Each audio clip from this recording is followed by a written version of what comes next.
Assalamualaikum warahmatullahi wabarakatuh. Yang terhormat Ibu Profesor Dr. Hajah Sri Indrastuti SMM, perkenalkan Ibu, saya Marina dari program studi Magister Manajemen, di mana pada siang hari ini saya berkesempatan untuk mengambil video guna melengkapi penilaian ujian tengah semester pada program studi Magister Manajemen. Baiklah, kita akan memulai soal nomor 1, di mana soal nomor 1 kita menjelaskan peran manajemen sumber daya manusia sebelum era globalisasi dan persaingan pada organisasi profit dan organisasi motif. Di mana kita menjelaskan sebelum era globalisasi dan meningkatnya kompetensi, dunia usaha manajemen sumber daya manusia masih dikenal dengan istilah manajemen personalia. Fokus utamanya adalah bukan pada pengembangan potensi manusia sebagai aset strategis, melainkan pada pengelolaan administrasi tenaga kerja, seperti penggajian, absensi, rekrutmen dasar, dan pengawasan disiplin kerja. Selanjutnya kita membahas konsep dasar peran manajemen sumber daya manusia sebelum era globalisasi, di mana kita di sini ada menilai fokus utama sampai konsep manajemen. Fokus utamanya untuk peran sumber daya manusia sebelum era globalisasi yaitu administrasi kepegawaian atau personal administratif, di mana ciri utamanya adalah sumber daya manusia dianggap sebagai biaya bukan investasi. Yang kemudian orientasi yang berjangka pendek dan operasional itu ciri utamanya adalah fokus pada efisiensi bukan efektivitas. Untuk fungsi utama pada aspek ini dalam peran sumber daya manusia, rekrutmen dasar, absensi, penggajian, dan kedisiplinan ciri utamanya adalah fungsi administratif dan birokrasi. Dalam hubungan pekerja dan manajemen, hubungan vertikal dan hierarki pekerja adalah patuh pada atasan tanpa partisipasi, di mana tujuan organisasi di dalam sebelum era globalisasi memastikan kelancaran produksi dan stabilitas organisasi, di mana memiliki ciri belum ada organisasi terhadap daya saing global. Kemudian kita membahas konsep yang digunakan pendekatan klasik dan administratif. Sebelum globalisasi, organisasi baik profit motif maupun non-profit mengadopsi konsep manajemen klasik sebagai dasar pengelolaan sumber daya manusia, di mana di sini ada beberapa teori untuk teori manajemen ilmiah, di mana konsepnya pekerjaan harus distandarkan agar efisien dan produktif. Selanjutnya ada teori birokrasi, di mana teori birokrasi berkonsep struktur organisasi harus hierarki dengan pembagian tugas dan wewenangan yang jelas. Kemudian ada teori administratif, di mana teori administratif ini terdiri dari fungsi perencanaan, pengorganisasian, pengarahan, dan pengawasan terhadap sumber daya manusia. Selanjutnya kita berbicara mengenai peran sumber daya manusia pada organisasi profit motif. Di sini kita membuat contoh kasus industri manufaktur Indonesia di era 1980-an, di mana perusahaan manufaktur seperti PT Pabrik Tekstil Nusantara beroperasi dengan sistem birokratis, di mana sumber daya manusia dikelola melalui pendekatan administratif dan kontrol. Fokus sumber daya manusianya adalah mengelola tenaga kerja agar patuh pada jadwal, target, dan prosedur kerja. Konsep yang digunakan adalah scientific management, di mana setiap pekerja diatur dengan waktu dan gerakan kerja tertentu untuk efisiensi dan efektivitas. Contoh praktiknya adalah penggajian berdasarkan jam kerja, evaluasi kinerja berdasarkan absensi, dan pelatihan bersifat teknis bukan untuk karir. Selanjutnya kita membahas peran sumber daya manusia organisasi sosial atau non-profit, di mana di sini kita contohkan seperti lembaga yayasan sosial.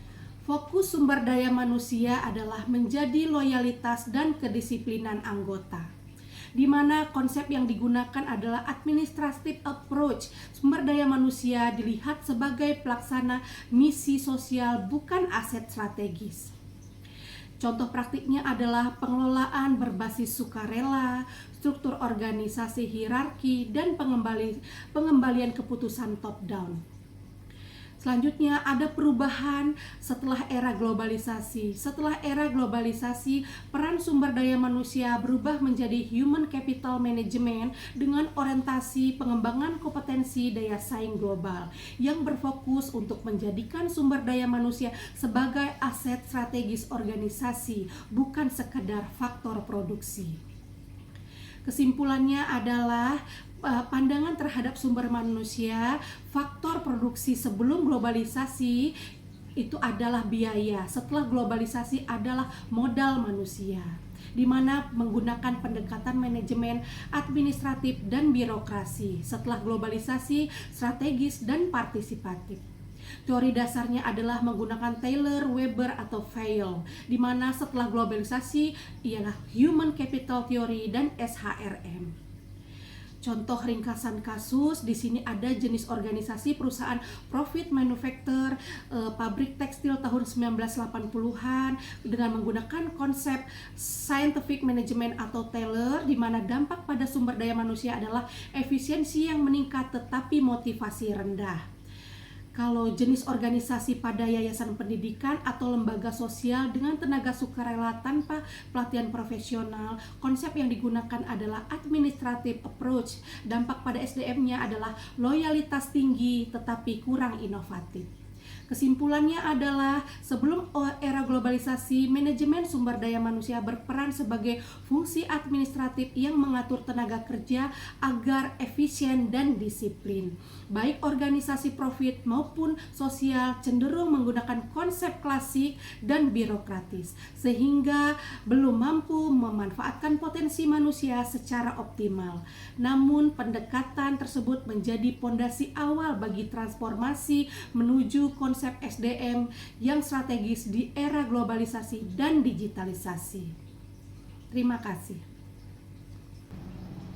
Selanjutnya kita masuk ke soal 2, di mana soal 2 kita membahas peran manajemen strategi daya insani dalam mendukung kelangsungan organisasi di era persaingan global. Di mana era persaingan global ini yang semakin ketat dan dinamis, organisasi tidak lagi hanya bergantung pada modal finansial, teknologi, atau sumber daya alam, tetapi terutama pada modal manusia atau human capital. Kita menjelaskan peran strategi sumber daya insani dalam kelangsungan organisasi, di mana peran strategi sumber daya insani adalah pengembangan kompetensi dan inovasi. Untuk penjelasannya adalah sumber daya insani memastikan setiap individu memiliki keterampilan, pengetahuan, dan sikap tanggung jawab, di mana dampak terhadap organisasi adalah organisasi lebih adaptif terhadap perubahan, inovatif, dan layanan produk yang baik. Kemudian masuk kepada peran penggerak budaya organisasi Islami, di mana sumber daya insani menanamkan nilai-nilai kejujuran, tanggung jawab, dan kerja ikhlas sebagai budaya kerja. Dampak terhadap organisasi adalah tercipta iklim kerja sehat dan kepercayaan pelanggan yang meningkat. Peran strategi pembentuk loyalitas dan keterkaitan engagement, di mana penjelasannya sumber daya insani menciptakan sistem penghargaan, komunikasi yang terbuka, kesejahteraan karyawan dengan dampak turnover yang rendah dan produktivitas akan meningkat. Di peningkatan kinerja sumber daya saing, di mana sumber daya insani mengaitkan tujuan individu dengan strategi organisasi. Strategi organisasi kita melihat kinerja meningkat dan target organisasi mudah tercapai. Lalu kita masuk ke konsep yang harus diterapkan, Strategic Human Capital Management atau SHCM. Agar mampu bersaing, organisasi harus menerapkan strategis Human Capital Management, yaitu pengelolaan sumber daya manusia secara terencana, terukur, dan terintegrasi dengan bisnis organisasi. Prinsip utamanya adalah SHCM tadi meliputi sumber daya insani sebagai aset strategis, bukan biaya operasional. Yang kedua, people driven strategy, di mana strategi organisasi disesuaikan dengan potensi dan kapabilitas manusia.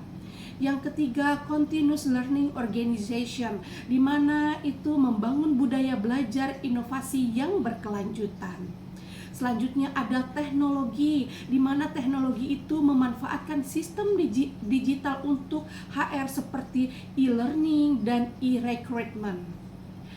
Kemudian ada value, di mana value itu manajemen berbasis nilai moral, etika, dan spiritual. Kita membuat contoh kasus untuk transformasi sumber daya insani di PT Telkom Indonesia, di mana kasus ini PT Telkom menghadapi persaingan yang ketat dengan perusahaan global seperti Indosat, XL, dan perusahaan digital internasional. Sebelum transformasi, Telkom memiliki sistem sumber daya insani yang birokratis dan kurang inovatif. Strategi sumber daya insani menerapkan yang pertama, implementasi strategi Human Capital Transformation. Sumber daya insani diintegrasikan dengan strategi bisnis melalui Human Capital Center. Selanjutnya ada program Talent Management and Leadership Development. Dikaderasikan pemimpin masa depan dengan pelatihan dan sertifikasi kompetensi. Kemudian ada digital HR system, penggunaan aplikasi MyHR dan e-learning untuk efisiensi dan monitoring kinerja. Budaya kerja itu untuk membangun nilai moral dan profesionalisme, di mana hasil kinerja karyawan 35% dalam 3 tahun, meningkatnya inovasi digital dan meningkatnya loyalitas karyawan. Contoh ada di organisasi sosial. Contohnya pada Dompet Duafa sebagai lembaga amil zakat nasional. Dompet Duafa menghadapi tantangan menjaga kepercayaan publik dan transparansi pengelolaan dana, di mana peran sumber daya insani organisasi ini meningkatkan kompetensi amil zakat melalui pelatihan manajemen sosial dan keuangan syariah. Yang kedua, menanamkan nilai spiritual dan etika dalam budaya organisasi. Yang ketiga, menanamkan nilai spiritual dan etika amanah dan budaya organisasi. Selanjutnya, menerapkan konsep value based dengan seleksi dan penilaian kinerja yang berbasis nilai Islam seperti amanah, fatonah, tablik, dan sidik. Selanjutnya ada konsep yang mendukung relevansi atas konsep teoritis dengan contoh Human Capital Theory, di mana sumber daya insani sebagai modal intelektual yang meningkatkan organisasi. Dengan aplikasi dalam manajemen sumber daya insani menginvestasikan pada pelatihan dan pengembangan kompetensi. Kemudian ada knowledge management, di mana knowledge management itu adalah pengelolaan pengetahuan agar dapat dibagikan dan dimanfaatkan oleh seluruh organisasi. Di mana aplikasi manajemen sumber daya insani adalah pembuatan sistem database pengetahuan dan pelatihan internal. Kesimpulannya adalah manajemen sumber daya insani di era persaingan global berperan sebagai penggerak utama strategi organisasi. Melalui penerapan strategi Human Capital Management dan Value Based HRM, organisasi dapat menciptakan sumber daya insani yang kompeten dan berintegritas. Terima kasih. Baiklah, kita akan masuk ke soal 3, di mana kita menganalisis kondisi organisasi pada kantor saya sendiri, di mana organisasi ini Inspektorat Daerah Provinsi Riau dengan menggunakan Boston Consulting Group atau BCG Matrix. Di sini saya jelaskan, Inspektorat Daerah Provinsi Riau adalah merupakan lembaga pengawasan internal pemerintah daerah yang berperan penting dalam mewujudkan tata kelolahan pemerintah yang baik atau good governance. Kinerja inspektorat ini sangat ditentukan oleh kapasitas dan kompetensi para auditor yang tidak hanya dituntut menguasai aspek teknis audit, tetapi juga kemampuan analitis, integritas, dan adaptasi terhadap perkembangan teknologi, informasi, dan regulasi. Konsep Boston Consulting Group ini adalah digunakan memetakan posisi unit organisasi berdasarkan dua dimensi. Yang pertama adalah tingkat pertumbuhan dan yang kedua adalah pangsa pasar. Dalam konteks inspektorat daerah, konsep ini dimodifikasi menjadi analisis potensi pengembangan kompetensi auditor dalam kemampuan aktual.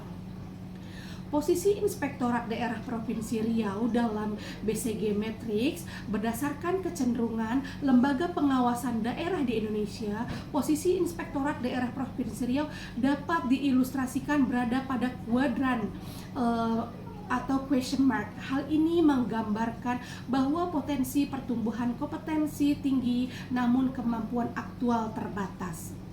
Alasan penempatannya adalah potensi pengembangan tinggi melalui pendidikan, sertifikasi, pelatihan, audit berbasis risiko, dan transformasi digital. Selanjutnya, dukungan kebijakan nasional seperti SPIP dan reformasi birokrasi memberi ruang penguatan fungsi APIP atau aparat pengawasan instansi pemerintah. Namun kemampuan saat ini masih rendah karena kesenjangan kompetensi antar auditor dan keterbatasan pemanfaatan teknologi audit digital. Selanjutnya kita menilai keunggulan dan kelemahan pada posisi question mark, di mana keunggulan tersebut adalah banyak auditor muda potensial dengan semangat belajar yang tinggi dan mendapatkan dukungan kebijakan reformasi birokrasi dalam SPIP. Kemudian akses ke pelatihan digital dan e-learning nasional melalui BPKP. Kemudian ada dukungan dari pimpinan daerah untuk penguatan APIP. Setelah kita berbicara keunggulan, kita berbicara kelemahan, di mana kelemahan itu ada kesenjangan kompetensi antar auditor senior dan junior, atau anggaran pengembangan SDM masih terbatas sehingga tidak meratanya kompetensi yang dimiliki oleh auditor. Kemudian ada struktur organisasi yang masih birokratis dan kurang fleksibel.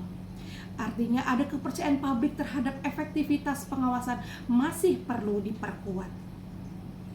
Kemudian kita bicara rekomendasi strategis atau saran terhadap kondisi yang ada di Inspektorat Daerah Provinsi Riau.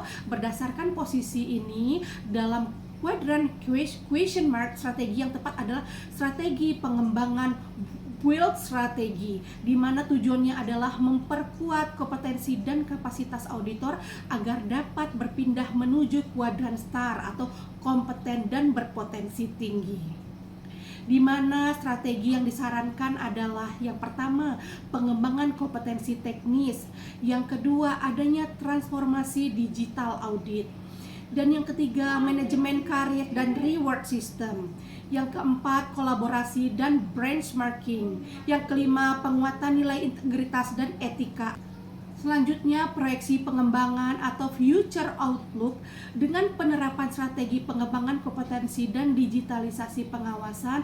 Posisi Inspektorat Provinsi Riau berpindah dari question mark menjadi star, di mana ciri-cirinya adalah lebih banyak 80% auditor bersertifikat profesional. Yang kedua, pengawasan berbasis teknologi digital. Yang ketiga, hasil evaluasi SPIP meningkat menjadi level 3 sampai level 4 dan akan menimbulkan kepercayaan publik dan opini wajar tanpa pengecualian meningkat. Kesimpulannya adalah Inspektorat Daerah Riau saat ini berada dalam question mark, yaitu memiliki potensi pembangunan yang tinggi namun kemampuan aktual masih terbatas, di mana keunggulan utamanya terletak pada potensi SDM, atau sumber daya manusia muda dan dukungan kebijakan.